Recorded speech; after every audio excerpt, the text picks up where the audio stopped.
Nick Angstadt and Isaac Harris here with 5 things you need to know about the Dallas Mavericks going into the playoffs. The Dallas Mavericks rotation is as such: Luka Doncic, Kristaps Porzingis when he comes back, definitely Dorian Finney-Smith, Tim Hardaway Jr., Maxi Kleber, Jalen Brunson, and Josh Richardson, and Dwight Powell for sure, Willie Cauley-Stein for sure, and then there's just this wild card selection. There's Trey Burke that plays some. There's Nico Melli that plays some. There's Boban that plays in certain matchups. JJ Redick plays in certain matchups. Josh Green is a guy that can bring off the bench for some energy and things like that. And they just can throw out any one of those players on any given night, it seems like, and put them in the rotation. You never know with Rick Carlisle. He's going to play the hot hand, depending on the matchups. But for role players, you name some of these guys in that rotation. But for Dallas, it really hinges on Tim Hardaway Jr. and Jalen Brunson. I mean, there's an argument that some fans with the Mavericks have been making over the past month or so. Is Tim Hardaway the second best Dallas Maverick right now because he's playing the THA trade? It wasn't the Porzingis trade. I know, honestly, he's playing the best basketball of his career. Jalen Brunson is, I mean, these are two guys that some people want to say, I'm like, man, are they both in the 6th man of the year conversation? But especially Tim Hardaway, he's shooting right around 40% from 3 on 7 threes a game. So both of these guys, these are the two role players that so much hinge on the success for Dallas this postseason.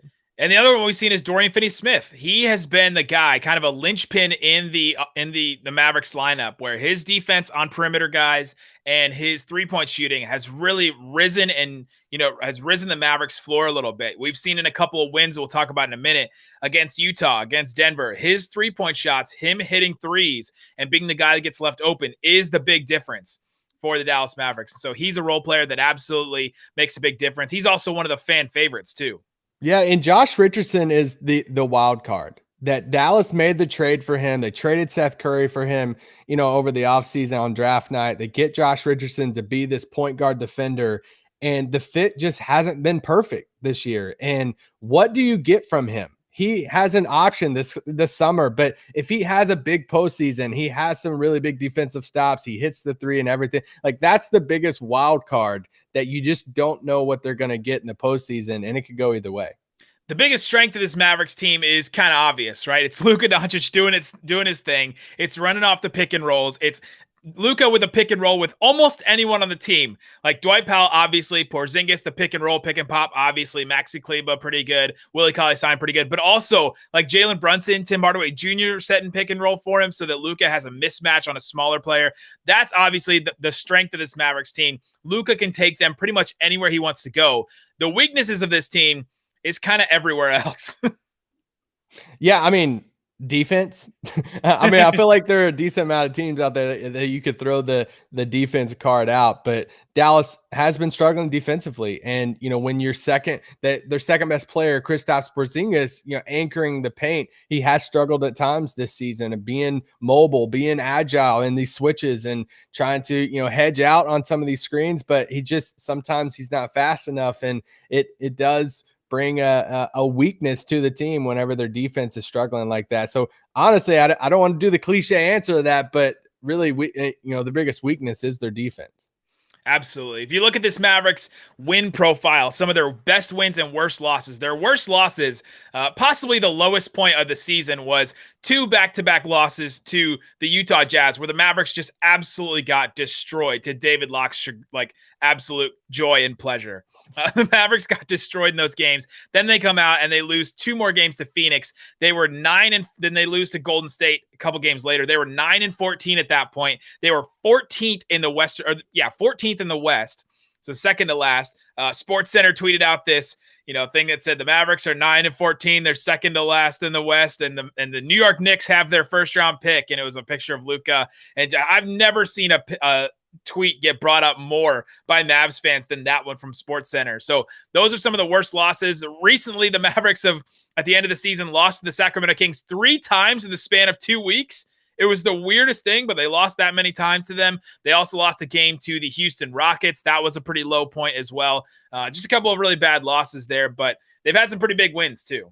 Yeah, man. I mean, you look at the beginning of the season, they beat the Clippers by 50 points, and Mavericks fans were freaking out about that. It was a good revenge type of win after the Clippers, beat the Mavericks in the bubble. But this team, this season, really for Dallas has been so weird. And I know for everyone it's been weird, but Dallas had the COVID outbreak, and they were out without so many rotation players in the first quarter of the season for so long. And that's when, they were 14th in the West, like Nick was referring to. But since then, they've had these huge wins. They've beat the Lakers twice. They've beat the Nuggets twice. They've beat the Clippers twice. They beat a Utah team over the past few months, without KP in that game. And so they have some big wins against some of the best teams in the Western Conference. Now, on the flip side of that, they played the Suns 3 times this year. They're 0-3 in those games. So if they do match up against the Suns, that'll be something to look out for. But they've proven to themselves they can beat the best teams in the West.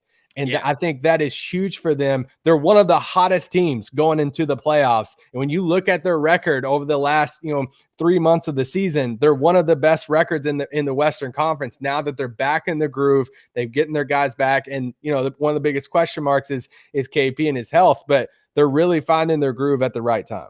Yeah, and it started, like you said, in that COVID outbreak where Josh Richardson, Jalen Brunson, Dorian Finney-Smith, and then Maxi Kleber were all out. Those are 4 of the most important role players for the Mavericks, and they were all out. Porzingis was out with injury at times in that stretch, and so they were decimated. I mean, they were playing Wes Iwundu on the wing for for Dirk's sake.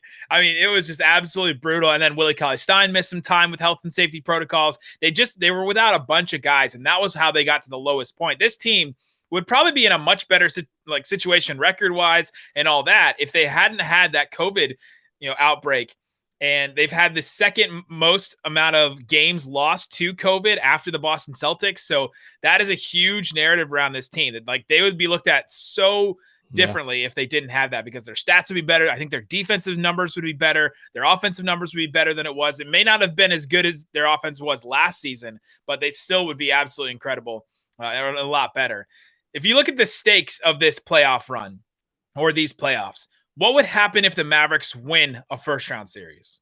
I think a lot of people would say, man, that's a success. And, last year they played the Clippers. It's this very weird type of series because, KP gets ejected. Then he has the injury stuff to where he misses a few games in that series. Luka rolls his ankle in that series. Luka game winner. And they still go to 6 games against the Clippers in that. So now if they walk into the playoffs and they're fully healthy as a team, I think if they win a playoff series, I think a lot of people will say, man, that's a successful season. And then whatever happens in the second round, I think depending on the matchup, we'll see. But if they win a series, then I think it's safe to say, man, this is the next step forward for a young core with Luka and KP.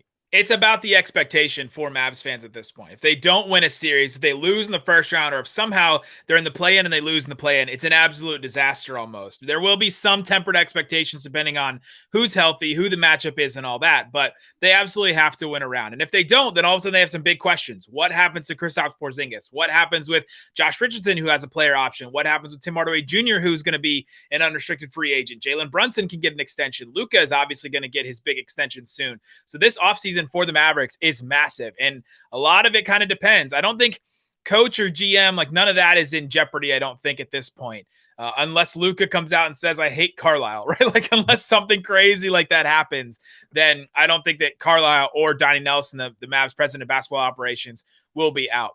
Some of the national narratives that we've heard about the Dallas Mavericks that are wrong or incorrect. The first one that we hear all the time, the classic phrase that we heard from Colin Cowherd and so many others, Luka doesn't play a lick of defense. That's what Colin Cowherd said, and I bring it up all the time because I thought it was so funny. This is not true. Luka has become a solid defender. I wouldn't say he's all NBA defense. A guy gave him a vote for all defense last season. I wouldn't go that far. But he's our hero. Luka has been a solid defender. He can hold his own. He's really strong. Guys can't push him off a spot. And he has really good hands, too. He's kind of mastered the Dirk swipe on drives where he just, the ball just darts out. And that's been the big national narrative, I think, that he has really taken it, that he's really taken and turned on its head. Yeah, that's the thing. Luka can play defense. He's not just somebody that you're going to target as some huge weakness on Dallas. And for a young team like this with Luka, he's hitting his stride. He honestly is an MVP candidate. And going into the playoffs, this is what you have to have. This is what you want. You want a top 10 guy. You want a top 6 guy on your team. And that's what Dallas has. And when it comes down to it, when you play the best teams in the league in a playoff series, who has the better star? And Luka's going to put you in that conversation every single time.